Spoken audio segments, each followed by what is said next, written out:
Hello, beautiful souls. The symbol of today is spirals. And welcome to the Sacred Symbols of Mu, Part 6. And so, what I want to share with you about spirals is very interesting in the fact that they are considered sacred and the importance of them depending on the direction in which they are drawn or seen or understood. And I just want to share with you the meanings of the two directions here. And I'm just going to read them, and then I have a little story that I want to tell and the vision that I saw in understanding what one of the spirals mean, but I'm not going to give it away just yet. You have to watch till the end to hear this story. And so the first spiral, which is this one here, where it's going outward, and the spiral with the end pointing to the right is an ancient Uyghur symbol, meaning going to somewhere. It is also found in Mexico and among the North American Indians.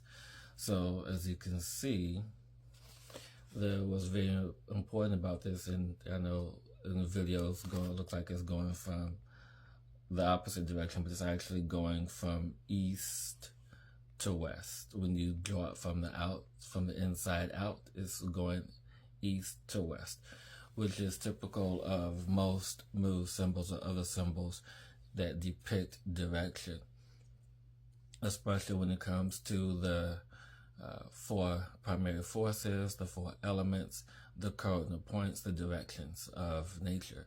So it's very important to understand in that sense that it's going out, going somewhere, going to connect and to bring and to deliver something into the world. And so the next one would be this one here, and a spiral with the end pointing left. It's a corresponding symbol saying coming from. So when we have that symbol, when it's in that direction, it is being drawn from west to east, meaning that something's returning, something is being brought back, which is also the symbol of souls returning to the source of energy in that regard. And so when we think of it in that context of the symbol that I just spoke about, it's also in the space of emergent or resurrection, going to and coming from. It's how the two work together. But what I found fascinating about these spirals, is how we talk about the Fibonacci spiral. And the Fibonacci is moving from east to west. East to west, meaning that, west to east. I got it backwards. West to east, meaning that it's going back, going to. And it's often a reflection or mirror of everything else, meaning the golden ratio, that energy. And the reason why it's called a golden ratio is because we are returning back to source, going back to that divine energy. And what's fascinating about this is I was in a dream state and had this vision, especially with the current book I'm reading now, which is called Forces of Mu Part 1. And it really helps to understand the spirals and the magnetic and centrifugal forces and how the energetics of the planet work. And with the Fibonacci sequence, it really helps to understand how everything is mirrored after another in the fractal spaces, in the energetic spaces.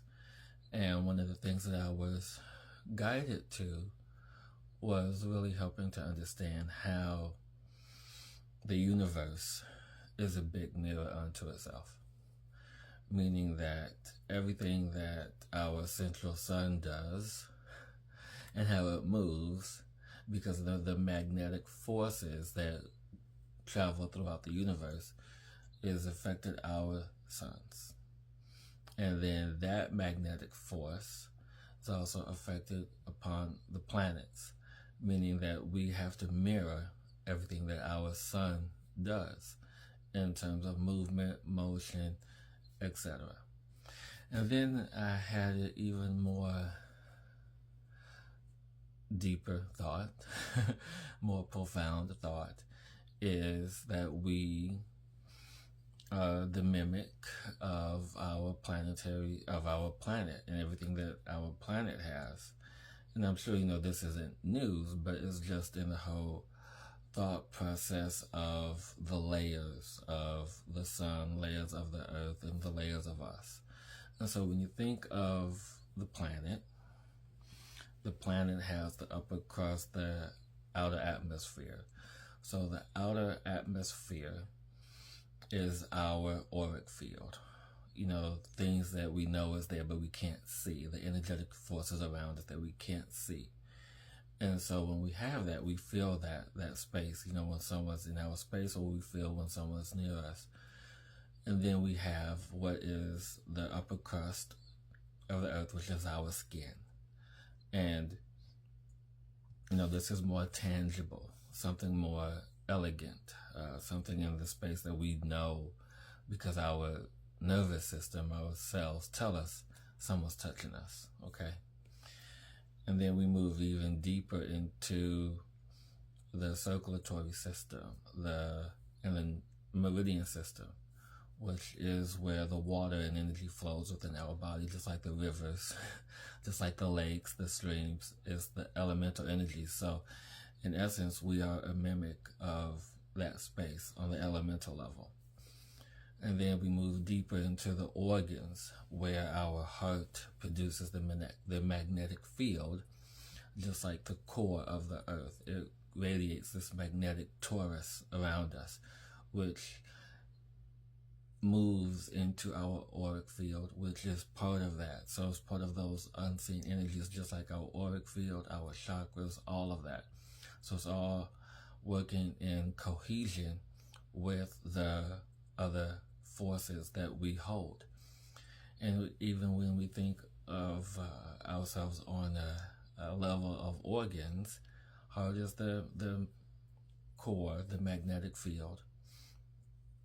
Our stomach, which is like which helps to produce atmospheric conditions in our environment, meaning that you have volcanoes or gas belts or other geoforces, and that could be related to our gut and how our gut produces all of these magnetic forces and all these beings in us to help facilitate the atmosphere in and out of our body. And then we have our brain, which is the other space to create the cohesion between the heart and the gut, and now here to give us the guidance through the nervous system, and to help us understand what's going on. And so the brain of the planet is also it's not the core, it's the next layer out. Oh geez, I can't remember. I wish I had a map of the earth. But anyway, then we move into the skeletal structure, which is the deepest and most dense, you know, the frame of what we are. And that energy itself is derived directly from the earth. So it's in this instance that with these spirals and understanding how they work and the cohesion, that we are a complete mimic of everything else in the universe. When you understand how it works with us on a elemental level, energetic level, physical level. So everything works in unison. So hope you guys understood that as I talked about it. But till next time, beautiful souls, have a beautiful, beautiful day.